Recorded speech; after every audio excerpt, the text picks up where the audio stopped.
بسم الله الرحمن الرحيم الحمد لله والصلاة والسلام على سيدنا محمد وعلى آله وأصحابه أجمعين. الحمد لله والصلاة والسلام على سيدنا محمد وعلى آله وأصحابه أجمعين. أما بعد فأعوذ بالله من الشيطان الرجيم. بسم الله الرحمن الرحيم. والذين آمنوا أشد حبا لله.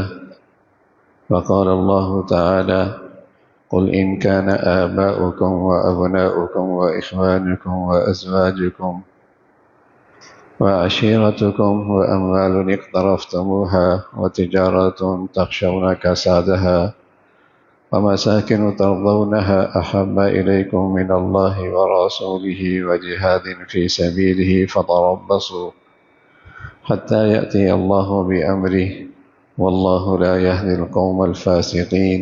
صدق الله العظيم. اللهم صل على سيدنا محمد وعلى آل سيدنا محمد وبارك وسلم. اللهم صل على سيدنا محمد النبي الأمي وعلى آله وأصحابه وسلم. میرے معزز مسلمان بزرگوں، عزیز بھائیوں، اللہ تعالیٰ کا ارشاد ہے کہ ایمان والے اللہ تعالیٰ سے قوی محبت رکھتے ہیں. والذین آمنوا اشد حبا للہ.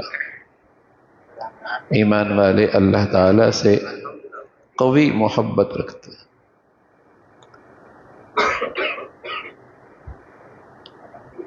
انسان اپنے ماں باپ سے بھی محبت کرتا ہے،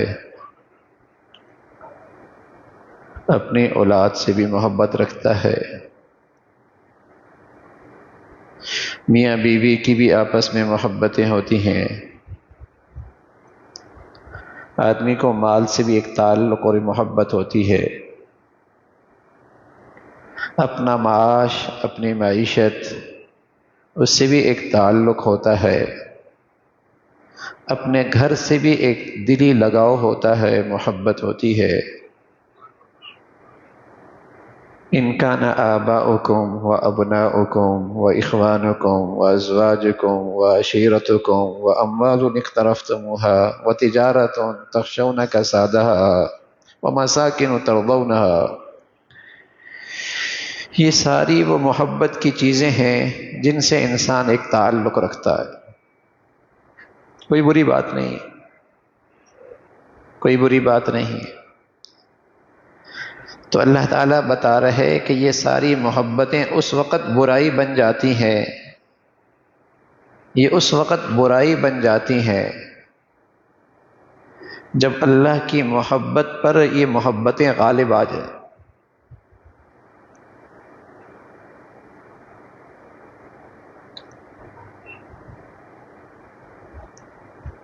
مال سے محبت، گھر سے تعلق، میاں بیوی کے تعلق، میاں بیوی سے محبت، اولاد سے محبت،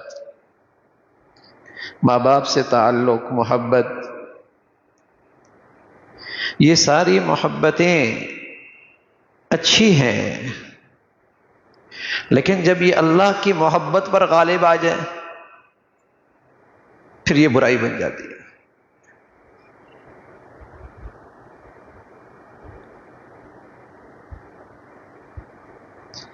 آدمی اللہ کی ناراضگی سے اسی وقت تک بچ سکتا ہے جب اللہ کی محبت ان ساری محبتوں پہ غالب ہو.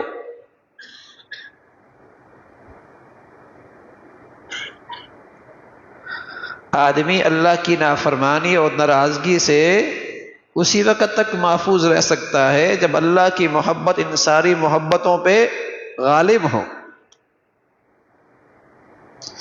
اور یہ ساری محبتیں اللہ کی محبت کی خاطر ہوں.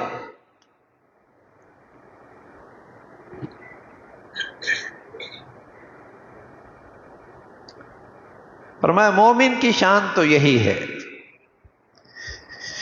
کہ وہ سب سے قوی محبت اللہ تعالی سے رکھتا ہے.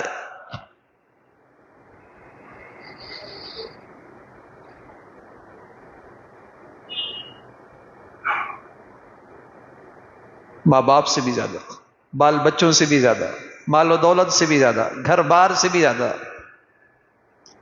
اپنی معیشت سے بھی زیادہ۔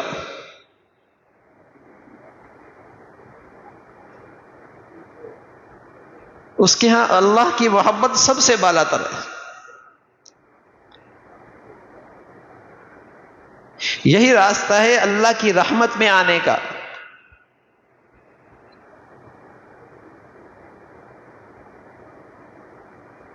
یہی راستہ ہے اللہ کی غضب اور ناراضگی سے بچنے کا۔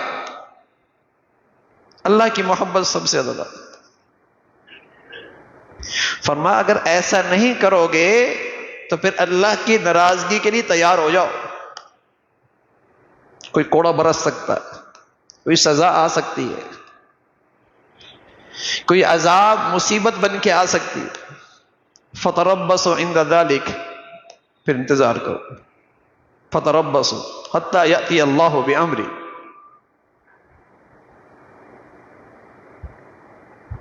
تو ایمان والا اللہ تعالی سے سب سے قوی محبت کرتے ہیں۔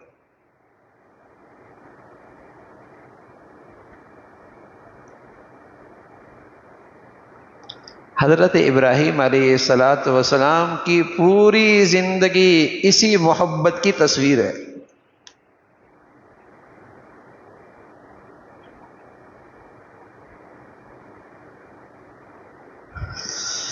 حضرت ابراہیم علیہ السلام کی پوری زندگی اسی محبت کی تصویر ہے۔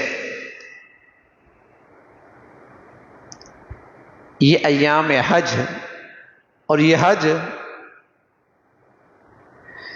حضرت ابراہیم کی زندگی اور آپ کے اعمال کی یادگار ہے۔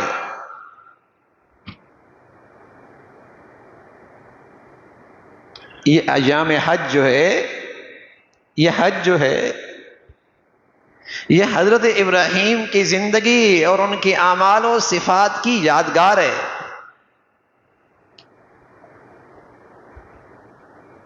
اور مسلمانوں کو تلقین کی گئی، قد کانت لکم اسوۃ حسنۃ فی ابراہیم، تم حضرت ابراہیم کی زندگی سے فائدہ اٹھاؤ،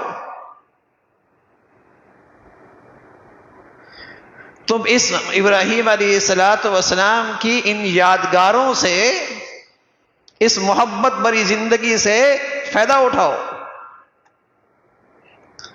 اور ان کی زندگی سامنے رکھو اور اپنی زندگی کا جائزہ لو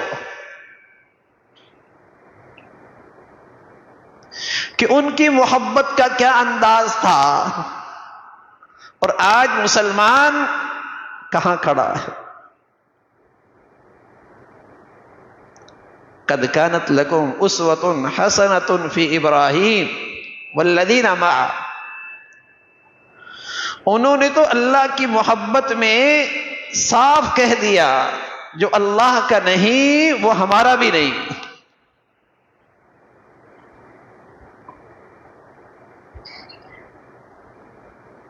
اذ قال ابراہیم لابیہ، انہوں نے اپنوں سے کہہ دیا،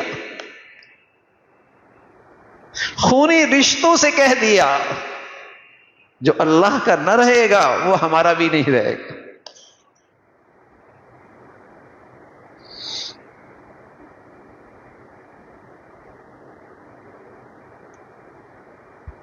انا براء منکم ومما تعبدون من دون اللہ، اگر تم اللہ کے نہیں تو پھر تم ہمارے نہیں، ہم تمہارے نہیں۔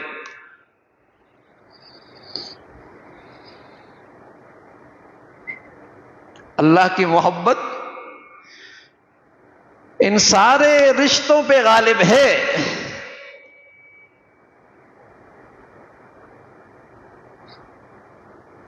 مسلمان سے یہی تو مطلوب ہے، ایمان والے سے یہی محبت تو مطلوب ہے۔ اس کا ایمان کا تقاضا تو یہی ہے کہ محبت ایسی ہو اللہ سے۔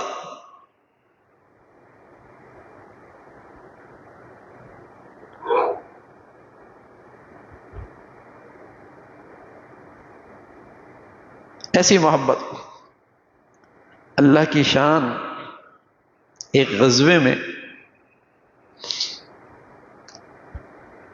حضرت ابو بکر رضی اللہ تعالیٰ عنہ پیارے نبی کے سپاہی ہیں، پیارے نبی کے لشکر کے سپاہی ہیں،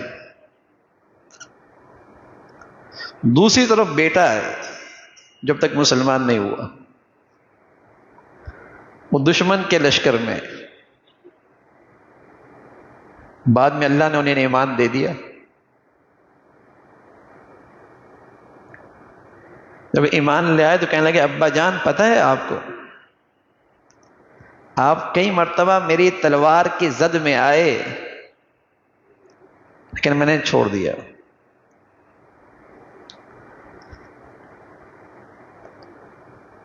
سارے ایمان والوں کے امام، اس امت کے سب سے بڑے ایمان والے، اس امت کے حضرت صدیق اکبر رضی اللہ تعالیٰ، اور آپ کی نرم دلی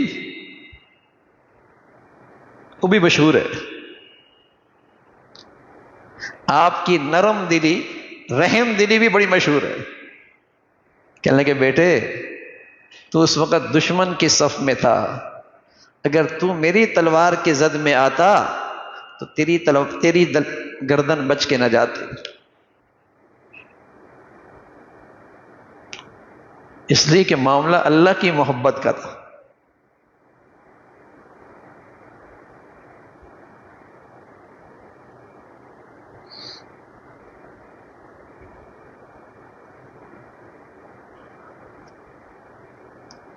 عبداللہ ابن ابی رئیس المنافقین، منافقوں کا سردار تھا، پیارے نبی کی شان میں گستاخی اور آپ کو پریشان کرنے میں کوئی موقع جانے نہیں دیتا تھا، بد زبانی بھی انتہا درجے کی۔ ایک دن کہنے لگا کہ جو لوگ آئے ہیں مکہ سے کم تر لوگ، ہم انہیں رسوا کر کے یہاں سے نکال دیں گے، لا یخرجن الاعز من الاذل، ہم عزت دار لوگ ہیں، انہیں یہاں سے نکال دیں گے، کم تر لوگ ہیں۔ یہ آپ کے بیٹے نے سن لی بات، جو مخلص ایمان والا تھا،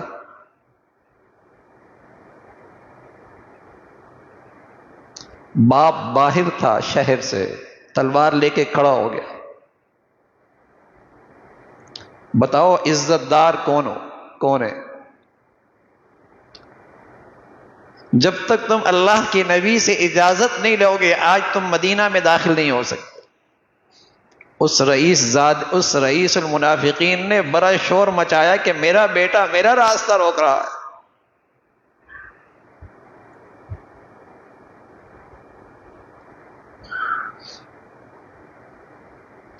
اللہ کے نبی صلی اللہ علیہ وسلم نے اجازت دی تو آیا۔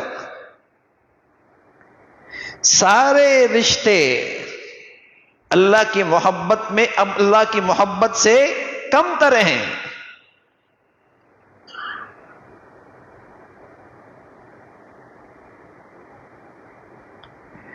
تو یہ ایام حج، یہ حج کی زندگی، یہ حضرت ابراہیم علیہ السلام کی اس محبت بھری زندگی، اس کی یادگار ہے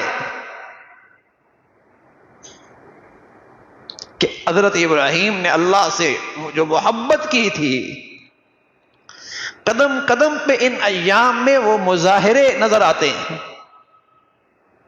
وہ شعار نظر آتے ہیں، وہ اعمال نظر آتے ہیں کہ اللہ کی محبت میں کیا کچھ کیا ہے۔ اور اہل ایمان کو نصیحت ہے تم ان کی زندگی سے سبق لو،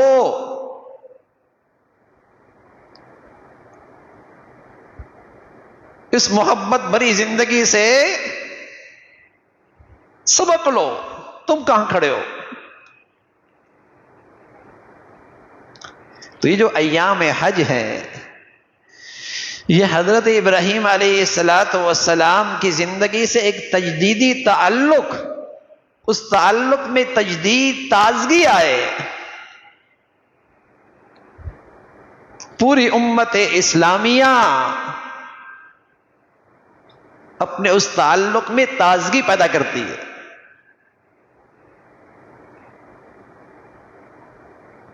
تازگی آتی ہے ابراہیم علیہ السلام کی زندگی سے۔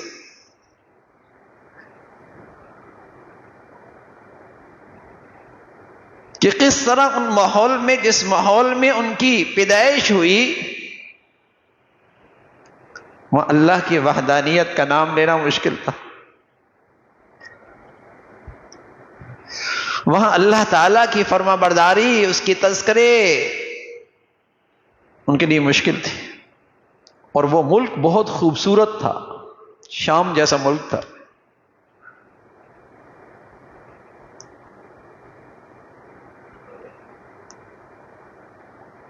لیکن آپ نے اس وطن کو اللہ کی محبت میں قربان کر دیا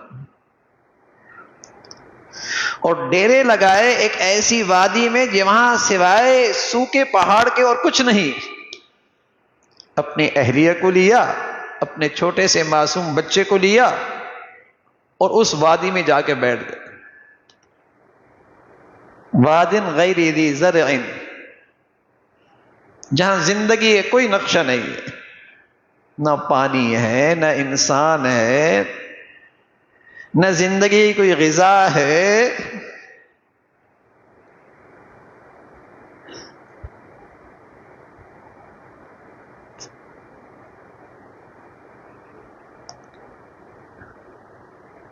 حضرت ابراہیم علیہ السلام کی زندگی میں تمہارے لیے نمونہ ہے، نمونہ، کہ جیسے وہ ذات اپنی وحدانیت میں اکیلا ہے، ایسی وہ ذات رزاقیت میں بھی اکیلا ہے۔ رزق دینے پہ آئے کوئی نہیں روک سکتا، رزاق وہ ہے۔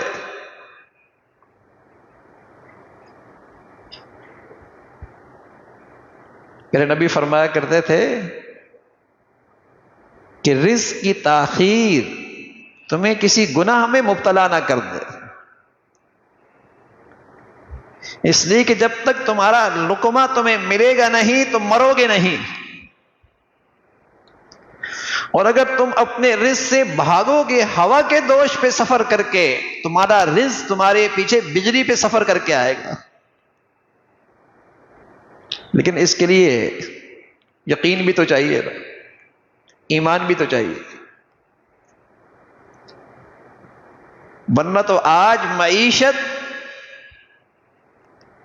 ہر فتنہ معاش اور معیشت کی سواری پہ سوار ہو کے آ رہا ہے۔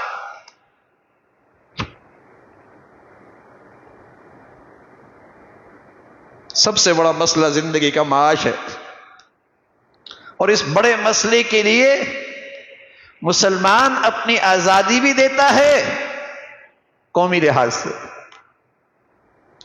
اور انفرادی لحاظ سے اپنا ایمان بھی دیتا ہے۔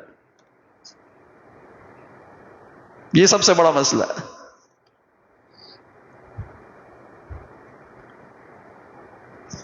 تو حضرت ابراہیم علیہ السلام کی زندگی میں تمہارے لیے نمونہ ہے، سبق ہے کہ اللہ کی محبت کی خاطر اپنا سرسبز ملک اس سے ہجرت کر رہے، اور ایک معصوم سا بچہ اہلیہ حضرت ہاجرہ انہیں ساتھ لے کے چلے۔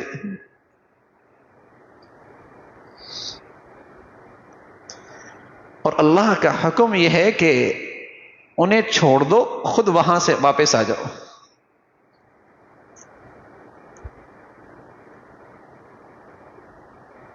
اور حکم تھا کہ بولنا نہیں،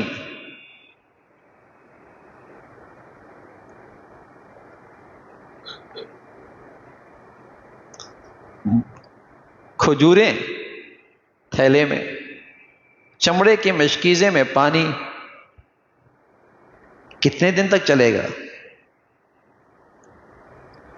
جب چھوڑ کے جانے لگے تو اہلیہ نے پوچھا یہاں کیسے چھوڑ کے جا رہے؟ خاموشی. پھر سوال ہوا، پھر خاموشی. تیسری مرتبہ اہلیہ کہنے لگی اللہ کا حکم ہے، اللہ امرک، اللہ نے حکم دیا ہے. تو ابراہیم علیہ السلام نے سر ہلا کے فرمایا کہ ہاں اللہ کا حکم ہے. خاتون بھی ایسی ایمان والی، ایسی اللہ پہ اعتماد، ایسی اللہ پہ بھروسہ، ایسی اللہ کی قدرت پہ یقین، تو فوراً کہنے لگی اذا لا یضیعنی، اگر تم اللہ کے حکم پورا کر رہے ہو تو پھر اللہ ہمیں ضائع نہیں کرے گا.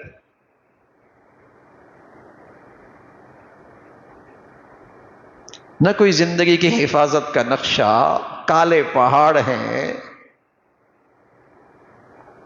نہ پانی ہے، نہ زندگی کی کوئی غذا ہے، نہ انسان نام کی وہاں کوئی چیز ہے.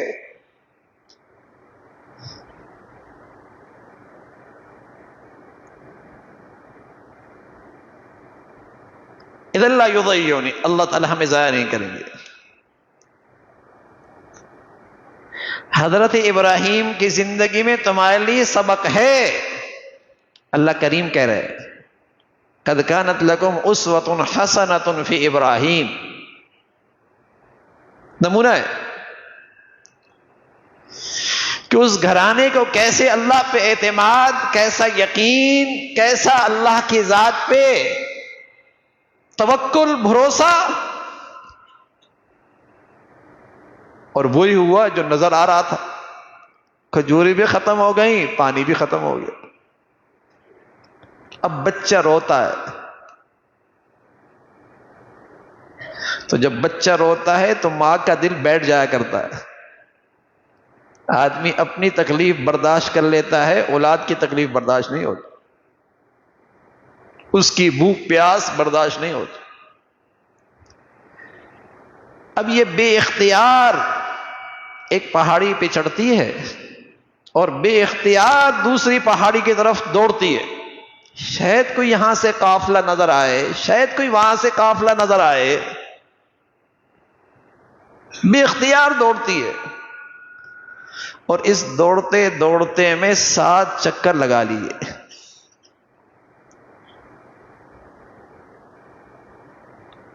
وہ تو دوڑی بے اختیار.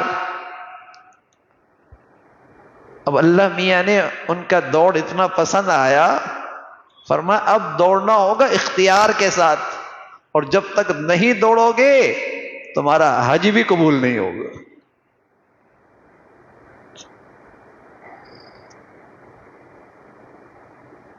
تمہارا حج بھی قبول نہیں ہوگا.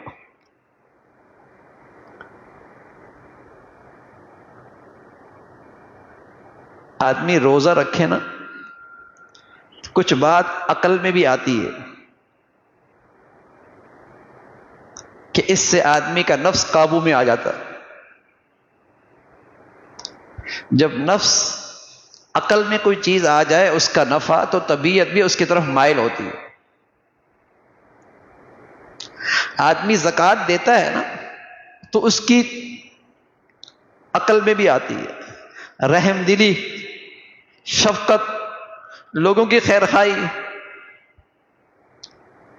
آدمی اپنے معبود برحق کے سامنے جب سجدہ کرتا ہے ایک سکون ملتا ہے. نماز میں بھی کوئی بات سمجھ میں آتی ہے، لیکن حج میں کوئی چیز سمجھ میں نہیں آتی. اس میں نہ تو نفس کے لیے کوئی حصہ ہے، نہ عقل کے لیے کوئی حصہ ہے. دوڑو میاں، اور پھر دوڑو، اور پھر دوڑو، اور پھر دوڑو، اور دوڑتے ہی رہو.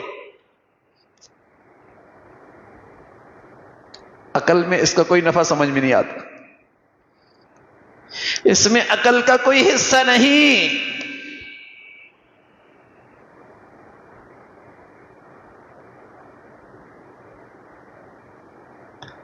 اور یہی عبادت کی وہ اعلیٰ شکل ہے کہ نفس کی لذت بھی نہیں، عقل کا بھی اس میں حصہ نہیں، لیکن یہ پھر بھی اللہ کا حکم پورا کر رہا، اس لیے کہ یہ حکم کا بندہ ہے، عقل کا بندہ نہیں ہے۔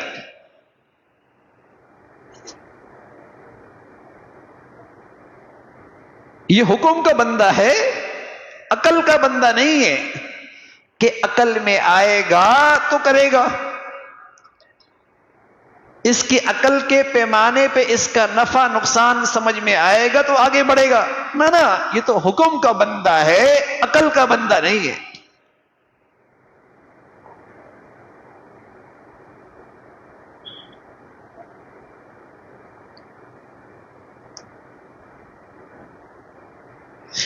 یہی حال رمی میں ہے۔ جب اللہ کی محبت میں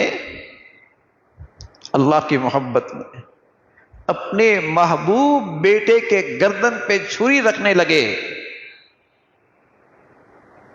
اللہ کی محبت میں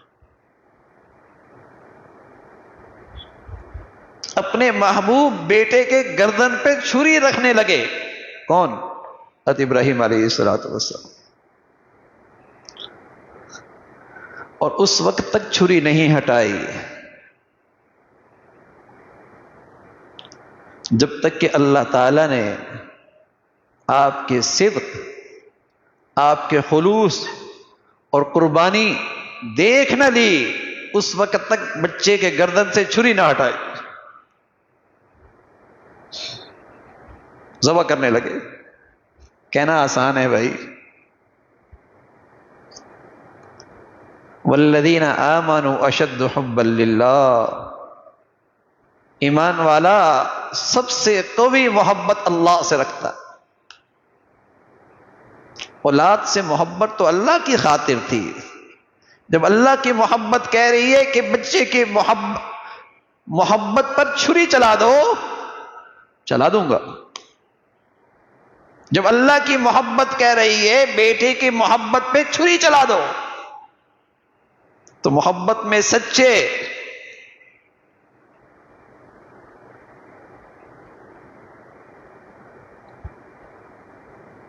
تیار ہو گئے۔ تو اس حکم کی تعمیل جب کرنے لگے تو شیطان آیا روکنے کے لیے، وسوسہ ڈالنے کے لیے۔ آپ نے کنکریاں اٹھائیں اور اسے رسوا کیا کہ تو اللہ کے حکم میں رکاوٹ بنتا ہے۔ کنکریاں ماری، 1 2 3 7 کنکریاں ماری، پھر آگے نمودار ہوا، پھر کنکریاں ماری، پھر آگے نمودار ہوا، پھر کنکریاں ماری۔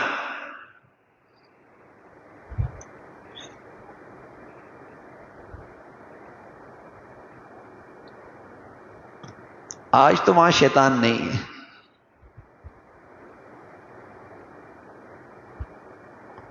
لیکن اگر یہ خیال آ رہا ہے کہ پھر میں کنکریاں کیوں مار رہا ہوں، پھر میں کنکریاں کیوں ماروں، تو یہ شیطان، یہ خیال بھی شیطان کی طرف سے۔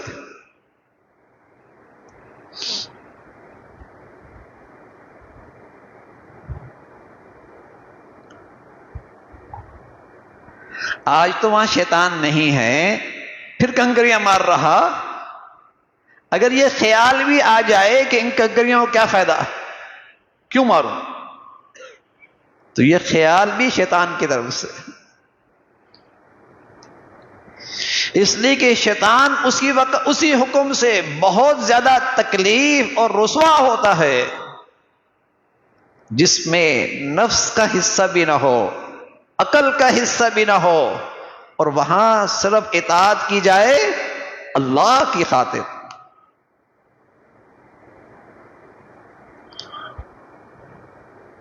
اور وہاں غریب، امیر، پڑھا لکھا، کم پڑھا لکھا، پورے حجاج کیا کر رہے ہیں؟ کنکریاں مار رہے۔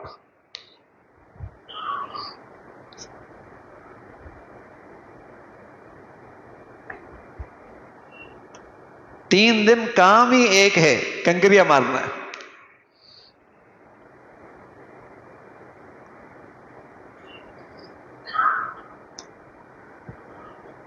تو اللہ کی محبت میں کر رہا ہے نا، حکم کا بندہ ہے نا، محبوب نے کہا ہے۔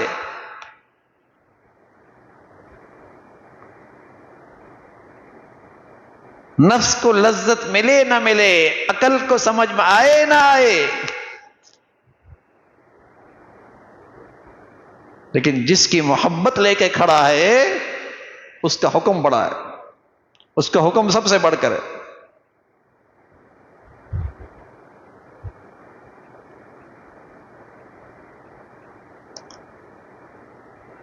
اب یہ خاتون دوڑتی ہیں، جب مروہ پہ پہنچتی ہیں 7ویں مرتبہ، تو اس معصوم بچے کے پاس کچھ حرکت نظر آتی ہے، کچھ پرندے، کچھ حرکت، واپس اپنے بچے کے پاس آتی۔ اب تک تو پانی تلاش کر رہی تھی، کبھی اس پہاڑی پہ کبھی اس پہاڑی پہ۔ اب جب بچے کے پاس آتی ہیں تو کیا دیکھتی ہیں کہ بچے کی پاؤں جہاں گھسٹ رہا ہے وہاں سے پانی ابل رہا ہے۔ آپ اس پانی کو روکنے کے لیے سائڈوں میں بنیر بناتی ہیں مٹی کی، اور ساتھ کہتی ہیں زم زم زم، رک جا رک جا رک جا۔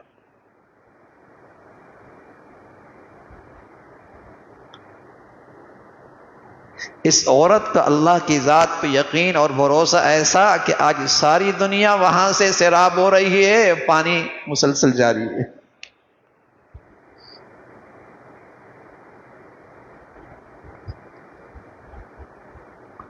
رزاق اللہ، رزاق اللہ۔ اور آج پوری دنیا وہاں جاتی ہے، اور پوری دنیا نہیں جاتی، ساری دنیا کا رزق بھی وہاں پہنچتا ہے۔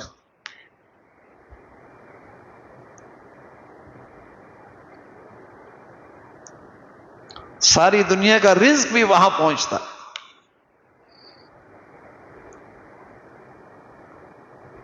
رزاق اللہ۔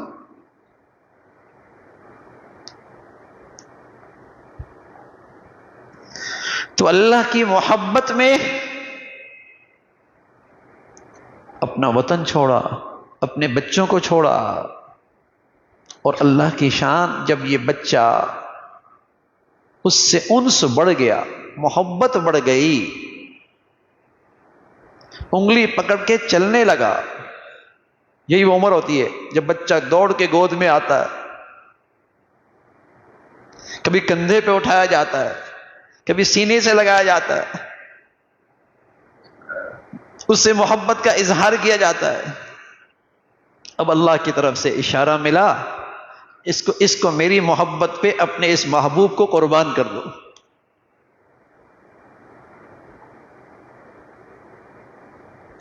ایام حج کے جتنے اعمال ہیں ان میں ایک بڑی یادگار قربانی ہے، اس کی بنیاد یہی یادگار ہے۔ اشارہ ملا بیٹے کو ذبح کر دو۔ محبت میں پھر سوال نہیں ہوتے۔ جب عظمت اللہ کی نہ رہے نا، اور محبت سے دل خالی ہو جائیں، تو پھر تو جانور کی قربانی بھی آج سمجھ میں نہیں آتی۔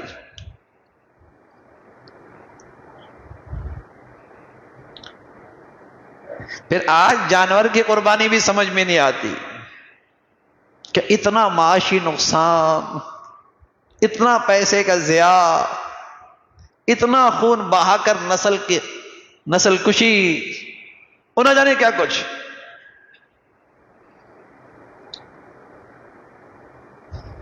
جب دل محبت سے خالی ہوں اور قربانی کی روح سے اور اس کی حقیقت سے ناواقف ہوں، تو پھر اس قسم کے سوال اٹھتے ہیں۔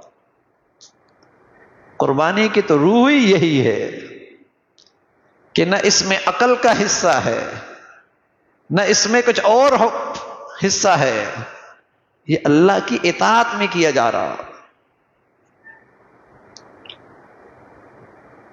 اللہ کے حکم، اللہ کا بندہ تو اللہ کے حکم کا بندہ ہے، اس کا تو سب سے بڑا نفع یہ ہے کہ اللہ کا حکم پورا ہو رہا، اللہ کی فرما برداری ہو رہی ہے، میری تو کامیابی اسی میں ہے۔ لیکن یہ مادہ پرستی کا دور ہے، جب تک مادیت کا نفع سمجھ میں نہ آئے،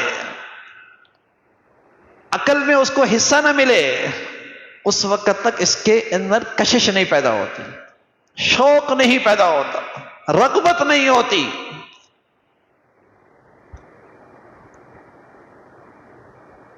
ذبح کرنے کے لیے تیار ہو۔ تو اللہ کی محبت اولاد کی محبت سے بالا تر، اللہ کی محبت۔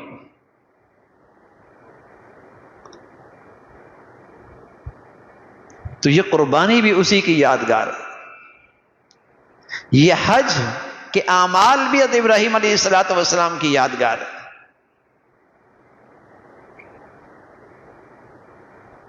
کچھ مسلمان تو حج میں تشریف لے جاتے ہیں، لیکن کچھ مسلمان حج پہ نہیں جا پاتے۔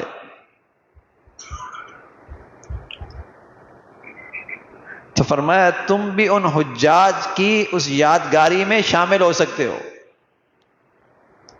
کہ جیسے ان پر احرام کی حالت میں کچھ پابندیاں ہوتی ہیں، بال نہیں کاٹنے، ناخن نہیں کاٹنے، اگر تم ان حجاج کی ان دنوں کے اندر مشابہت اختیار کرو گے جو ان پہ رحمت برس رہی ہے، تم بھی اس سے محروم نہیں ہوگے۔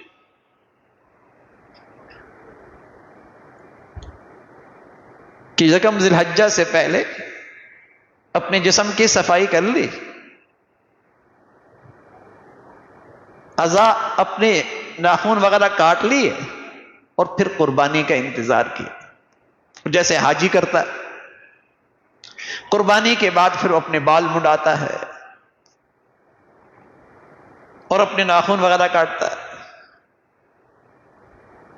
تو اطراف میں عالم میں رہنے والا مسلمان جو نہیں جا پایا، وہ بھی اللہ کی رحمت سے محروم نہیں ہوگا۔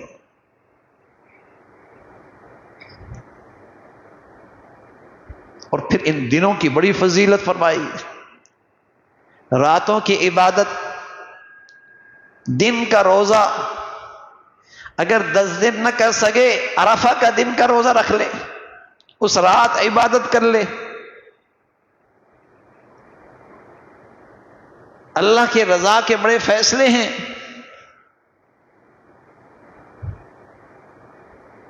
اور اگر زیادہ نہیں بھی کر پاتا تو کم از کم ان دنوں کے اندر عشاء کی نماز جماعت سے، فجر کی نماز جماعت سے، تو تب بھی رات کی عبادت کا کچھ حصہ مل جائے گا۔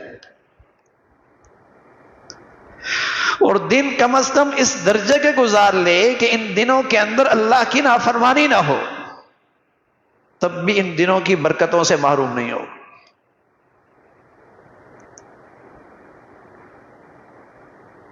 حج رمضان کے بعد اہل ایمان کے لیے نیکیوں کا یہ سب سے بڑا سیزن ہے۔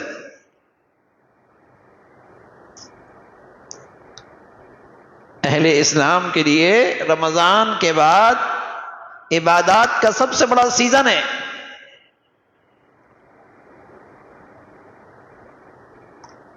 پھر 5 دن ایام تشریق کے ہوتے ہیں،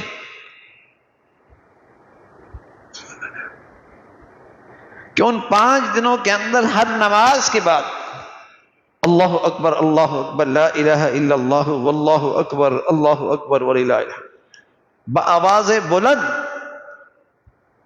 اس کو پڑھنا، اللہ کی بڑائی، اللہ کی عظمت کا ترانہ، خواتین آہستہ آواز میں۔ تو یہ نیکیوں کا خاص موسم ہے۔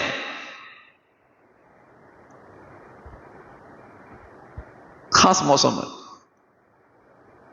اور پھر قربانی اس کی روح کے استحضار کے ساتھ ہو کہ اے اللہ، آپ نے ہم سے آج جانور کی قربانی مانگی ہے، ہم آپ کی محبت میں ہر قربانی کے لیے تیار ہیں۔ وہی ابراہیم علیہ السلام کی محبت کا اظہار، اس کی تازگی، اے اللہ آپ کی محبت میں جو چاہیں گے ہم قربان کریں گے۔ ان صلاتی ونسکی ومحیایا ومماتی للہ رب العالمین۔ نماز بڑھیا عبادت ہے، قربانی بھی بڑھیا عبادت ہے، لیکن ایک مسلمان سے مطلوب یہ ہے کہ اس کی زندگی اور موت سب اللہ کی خاطر، اس کا جینا بھی اللہ کے لیے، موت بھی اللہ کے لیے۔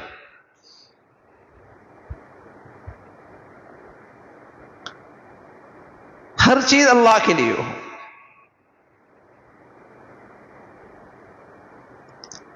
تو قربانی ذوق شوق سے ہو، ذوق شوق سے، اور اس روح کی استحضار کے ساتھ ابراہیم علیہ السلام کی وہ یادگار آنکھوں کے سامنے رہے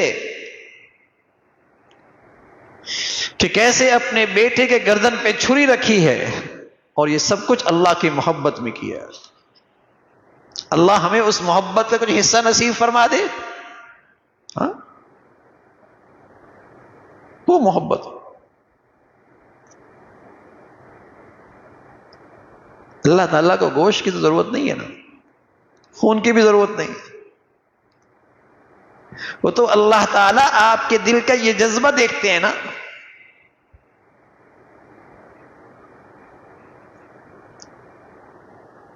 بہت ساری عبادتیں ایسی ہیں جو پورے سال میں ادا ہو سکتی ہیں، جب چاہیں آپ صدقہ دے دیں، جب چاہیں آپ نفل پڑھ لیں، جب چاہیں آپ روزہ رکھ لیں، جب چاہیں آپ عمرہ کر لیں، لیکن قربانی صرف ان 3 دنوں میں ہوتی ہے۔ اور کیا ملتا ہے؟ قربانی کے ہر بال کے بدلے میں تمہارے جسم کا ہر بال جہنم سے محفوظ ہو جاتا ہے۔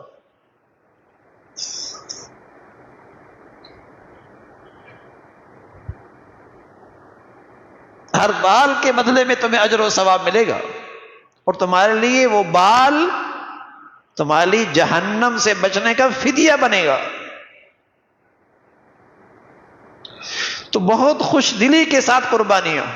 پیارے نبی صلی اللہ علیہ وسلم نے جب حج فرمایا تو حج کی تو ایک قربانی ہوتی، ایک قربانی ہوتی، اگر ساتھ ملا کر حج کیا، حج تمتع یا حج قران، تو ایک قربانی، اور وہ حج کی قربانی۔ آپ علیہ السلام 63 اونٹ ساتھ لائے مدینہ سے، 37 اونٹ حضرت علی لے کے آئے یمن سے، 63 اونٹ آپ نے اللہ کے راستے میں قربان کی، اور باقی 37 حضرت علی نے قربان کی۔ آپ نے 100 اونٹوں کی قربانی فرمائی، اور حضرت علی فرمایا کرتے تھے اللہ کے نبی صلی اللہ علیہ وسلم مجھے نصیحت کر کے گئے کہ ہمیشہ میری طرف سے قربانی کرتے رہنا۔ تو جب اللہ تعالیٰ خوشحالی دے تو ایک تو وہ قربانی ہے جو واجب ہے، جو صاحب حیثیت ہے، جس پہ صدقہ فطر واجب ہے، اور بالغ ہے، اور مسلمان ہے، اور مقیم ہے، اس پہ واجب ہے۔ لیکن ایک سعادت کی بات ہے کہ میرے بچے ہیں جو نابالغ ہیں، کیوں نہ ہو کہ یہ دولت انہیں بھی نصیب ہو جائے، میں ان کی طرف سے بھی قربانی کر دوں۔ اتنا اجر و ثواب ہے، کیوں نہ ہو میں اپنے والدین جو دنیا سے جا چکے ان کی طرف سے نفلی قربانی کر دوں، اور کیوں نہ ہو پیارے نبی صلی اللہ علیہ وسلم کی طرف سے قربانی کروں، اور کیوں نہ ہو میں خلفائے راشدین کی طرف سے ایک قربانی کر دوں۔ نفلی قربانی میں آپ پوری امت کی بھی نیت کر سکتے ہیں۔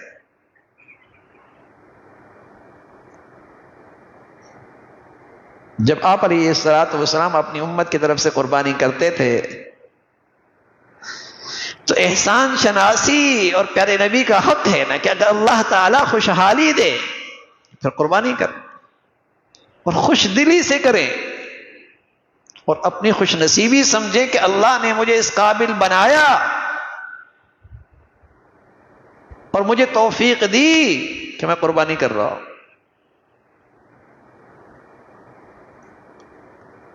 اور حضرت ابراہیم علیہ السلام کی اس یادگار کو سامنے رکھیں. اس قربانی کی روح وہی ہے کہ اللہ آپ کی محبت ہر محبت سے بالا تر، آپ جس کو محبت کی قربانی چاہیں گے آپ کی محبت کی خاطر دے دیں گے.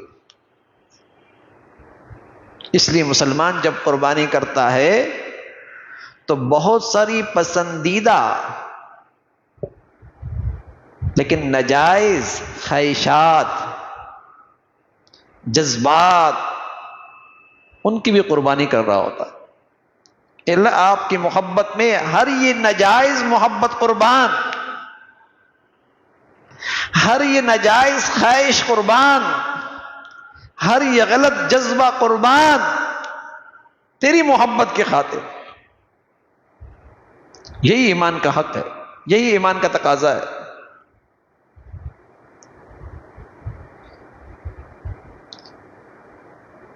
اور پھر ایام کی ساری عبادات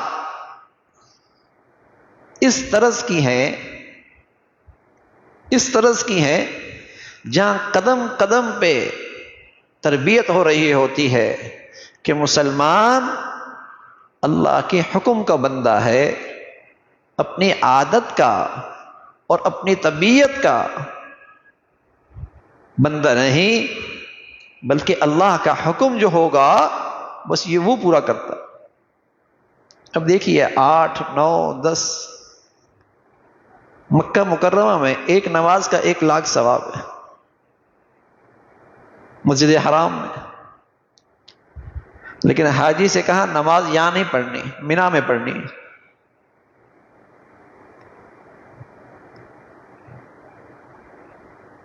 ابھی وہاں آرام ہوا نہیں، پھر کہہ دیا یہاں سے سفر کرنا ہے، عرفات جانا ہے. ابھی رات ہوئی نہیں، کہا یہاں سے پھر چلنا ہے. کہیں خیمے لگ رہے ہیں، کہیں اٹھائے جا رہے ہیں، کہیں ٹھہرایا جا رہا ہے، کہیں سفر پہ کھڑا کیا جا رہا ہے.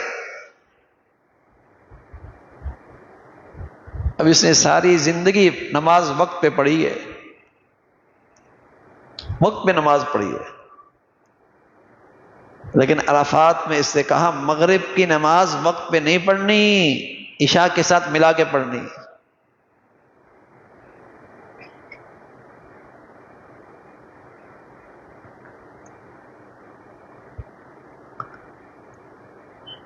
کسی چیز میں کچھ نہیں رکھا، جو کچھ رکھا ہے اللہ کے حکم میں رکھا. اب حکم یہ ہے کہ مغرب کو عشاء سے ملا لو. اب حکم یہ ہے کہ بیت اللہ میں نماز نہیں، مینا میں نماز.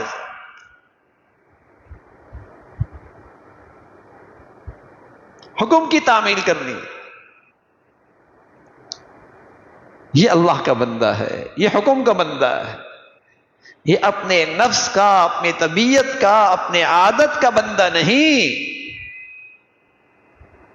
قدم قدم پہ ان دنوں کے اندر یہ تربیت ہو رہی ہوتی کہ تمہیں اللہ سے محبت کا دعویٰ ہے اور تمہیں اللہ کی بندگی کا دعویٰ ہے، تو پھر اس میں اپنے نفس اور عقل کا حصہ کیوں تلاش کرتے ہو؟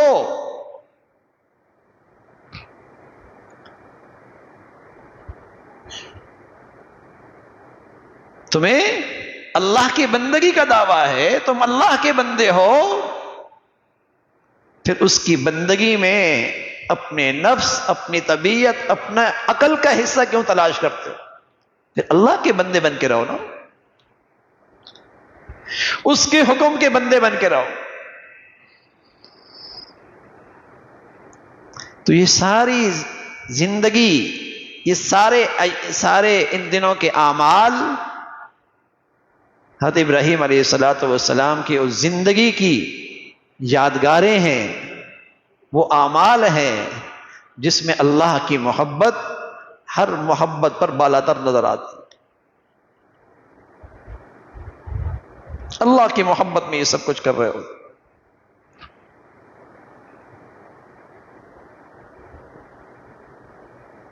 حضرت ابراہیم علیہ السلام نے جب بیٹا جوان ہو گیا اور اس قربانی کے بعد اللہ رب العزت نے پھر ایک عظیم کام لیا باپ بیٹے سے، اور وہ عظیم کام یہ لیا کہ دونوں باپ بیٹے نے مل کر بیت اللہ کی عمارت چن لی۔ لوگ کس کا گھر بناتے ہیں، کوئی کس کا گھر بناتا ہے، کوئی کس کا دربار بناتا ہے، کوئی کس کا ایوان بناتا ہے، اور اللہ تعالیٰ نے آپ لوگ اس گھرانے کو ان کی قربانیوں کے بدولت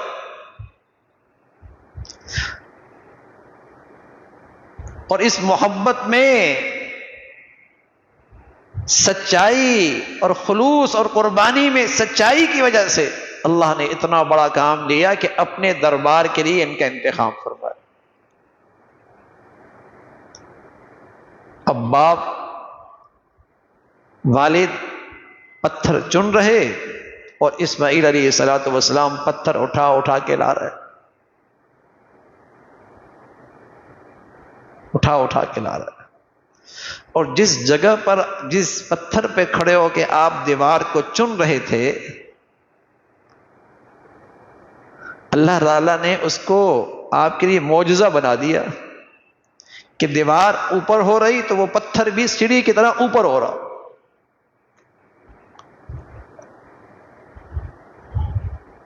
جیسے لفٹ ہوتی ہے نا، اوپر جا رہی ہوتی، کبھی نیچے آ رہی ہوتی ہے،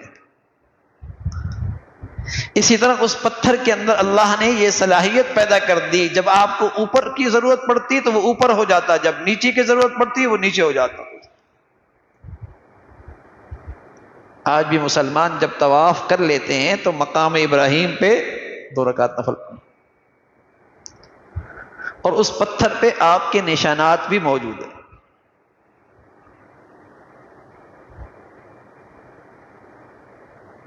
وہ بھی آپ کی یادگار ہے۔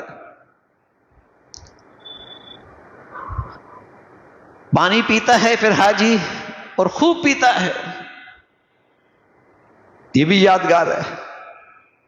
اور اللہ کے نبی صلی اللہ علیہ وسلم فرمایا کرتے تھے ماء زمزم لما شرب له، اگر یقین سے پیا جائے نا،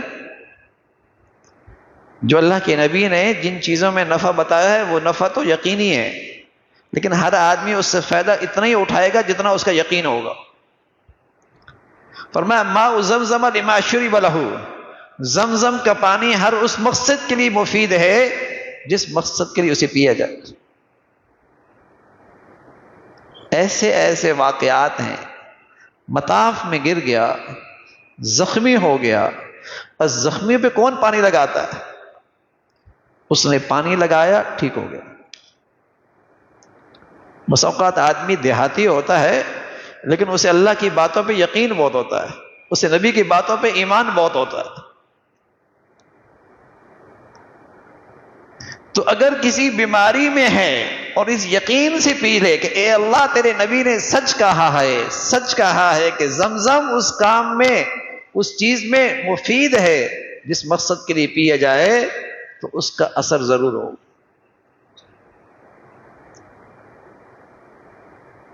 تو ان دنوں میں حضرت ابراہیم علیہ السلام کے اعمال کی یادگار ہے، اور وہ مکان ایسا ہے جس مکان پر آج پوری دنیا کے عشاق یوں کھچ کھچ کے آ رہے، جیسے مقناطیسیت بیت اللہ میں لگی ہے اور سب کو وہ کھینچ رہا ہے۔ وہاں بھی قدم قدم پہ حضرت ابراہیم علیہ السلام کی یادگاریں ہیں، اور اسی کے بارے میں اللہ نے مسلمانوں سے کہا کہ حضرت ابراہیم کی زندگی میں اور اس کی وہ محبت بھری زندگی میں اور اس کی اس قربانی کی زندگی میں تمہارے لیے بہت بڑا سبق ہے، تم زندگی کو سامنے رکھو اور اپنی زندگی کے اس کے مطابق ڈھالو۔ اللہ تعالی ہمیں وہ زندگی نصیب فرمائے، وہ سچا جذبہ نصیب فرمائے، اور اللہ تعالیٰ اپنی سچی محبت عطا فرمائے۔ وآخر دعوانا الحمدللہ رب العالمین۔ آنے والے اتوار میں بیان نہیں ہوگا، اور پھر اس کے بعد جو اگلا اتوار ہوگا اس میں بھی بیان نہیں ہوگا۔ غالباً یہ اتوار عید سے 1-2 دن پہلے ہوگا، اور وہ اگلا اتوار تقریباً عید سے 1-2 دن بعد ہوگا۔ تو ان 2 اتواروں میں بیان نہیں ہوگا، اس کے بعد انشاءاللہ تیسرے اتوار میں بیان ہوگا۔ اللہم لک الحمد کلہ ولک الشکر کلہ، اللہم لک الحمد کلہ ولک الشکر کلہ، اللہم اعنا علی ذکرک و شکرک و حسن عبادتک، اللہم اعنا علی ذکرک و شکرک و حسن عبادتک، سبحان اللہ و بحمدہ سبحان اللہ العظیم، وعدد خلقہ وزنۃ عرشہ ورضا نفسہ ومداد کلماتہ، اللہم لا نحصی ثناء علیک انت کما اثنیت علی نفسک۔ یا ارحم الراحمین، جو کچھ کہا سنا عمل کی توفیق نصیب فرما، ایمان والی، عافیت والی، صحت والی زندگی عطا فرما۔ اے مولا کریم، اپنے پسند کا جینا نصیب فرما، کلمے والی موت نصیب فرما، بری زندگی سے، بری موت سے، برے حالات سے محفوظ فرما۔ یا ارحم الراحمین، ہمیں ان دنوں کی قدردانی نصیب فرما، عبادات کا ذوق شوق نصیب فرما، خصوصیت کے ساتھ ان دنوں کے اندر اے مولا تقوی والی زندگی نصیب فرما۔ اے مولا کریم، اپنی فرما برداری میں ترقی نصیب فرما، ہر قسم کی غفلتوں سے، گناہوں سے ہم سب کو محفوظ فرما، ہمیں اپنے گھروں میں اے مولا عبادت کا ماحول نصیب فرما، ہمارے بچے بچیوں میں عبادت کا ذوق شوق نصیب فرما۔ یا ارحم الراحمین، اپنے فضل سے جیسے آپ چاہتے ہیں ان کیفیات کے ساتھ ان دنوں کی جو عبادات ہیں اور تیرے احکامات کی تعمیل ہے، وہ صفات، وہ کیفیات، وہ خلوص ہم سب کو نصیب فرما۔ یا ارحم الراحمین، اپنے فضل سے، اپنے کرم سے ان دنوں کی جو برکتیں ہیں اور جو رحمتیں ہیں ہم سب کو نصیب فرما۔ یا ارحم الراحمین، ہمارے بچے بچیوں کو بھی نیکی کی توفیق نصیب فرما، بری زندگی سے، بری موت سے، برے حالات سے محفوظ فرما۔ تمام حاضرین حاضرات کی، سامعین سامعات کی تمام جائز حاجات کو پورا فرما، مشکلات کو آسان فرما، پریشانیوں کو ختم فرما، بری زندگی سے محفوظ فرما۔ اے مولا کریم، اپنے فضل سے ہمیشہ حلال عطا فرما، برکت والا عطا فرما، حرام سے محفوظ فرما، زمینی آسمانی آفات سے محفوظ فرما، نعمتوں والی زندگی عطا فرما، حق شناسی عطا فرما، شکر گزاری عطا فرما، اور اپنی نعمتوں میں ہمیشہ اپنی فرما برداری عطا فرما۔ اے مولا کریم، ہمارے بچے بچیوں کو ہماری آنکھوں کی ٹھنڈک بنا، صدقہ جاریہ بنا، اولادوں کی آزمائشوں سے محفوظ فرما۔ یا ارحم الراحمین، ہمیں اپنے بڑوں کے لیے صدقہ جاریہ بنا، ان کے لیے راحت کا ذریعہ بنا، ہماری اولادوں کو ہمارے لیے صدقہ جاریہ اور سکون کا ذریعہ بنا۔ یا ارحم الراحمین، پوری امت اسلامیہ پہ رحم فرما، دنیا بھر کے مظلوم مسلمانوں کی مدد اور نصرت فرما، غزہ اور فلسطین کے مسلمانوں کی قربانیاں اے مولا کریم، ان کی قربانیاں شہادتوں کے بدولت امت میں دینی ایمانی بیداری پیدا فرما، غزہ اور فلسطین کے مسلمانوں کے لیے آسانیاں پیدا فرما۔ اے مولا امت میں دینی ایمانی غیرت حمیت کو زندہ فرما۔ یا ارحم الراحمین، اپنے فضل سے ان غزہ کے مسلمانوں کے لیے اپنی قدرت اور نصرت کی شکلیں پیدا فرما، یہود و نصارہ اور دین دشمنوں کی ظلم و ستم سے اے مولا ان کی حفاظت فرما، ان کے شر سے امت اسلامیہ کی حفاظت فرما۔ یا ارحم الراحمین، دین کی خدمت کی جتنی شکلیں ہیں جو تیرے ہاں مقبول ہیں سبھی کی حفاظت فرما، کام کرنے والوں کی مدد اور نصرت فرما، ہمارے ملک کو سلامتی عطا فرما، یا نیکی کی اور خیر کی اور تعمیر کی قوتوں کو غلبہ نصیب فرما، تخریب کی اور بے دینی اور فحاشی کی قوتوں کو ختم فرما۔ یا ارحم الراحمین، ہمارے ملک کو استحکام عطا فرما، یا ایمان ہدایت کی فضاؤں کو عام فرما، جو مسلمانوں میں بے دینی کو اور نفرتوں کو فروغ دے رہے ان کے شر سے مسلمانوں کی حفاظت فرما۔ ربنا تقبل منا انک انت السمیع العلیم، ربنا تقبل منا انک انت السمیع العلیم، وتب علینا إنك أنت التواب الرحيم. وصلى الله على سيدنا محمد وعلى آله وأصحابه أجمعين.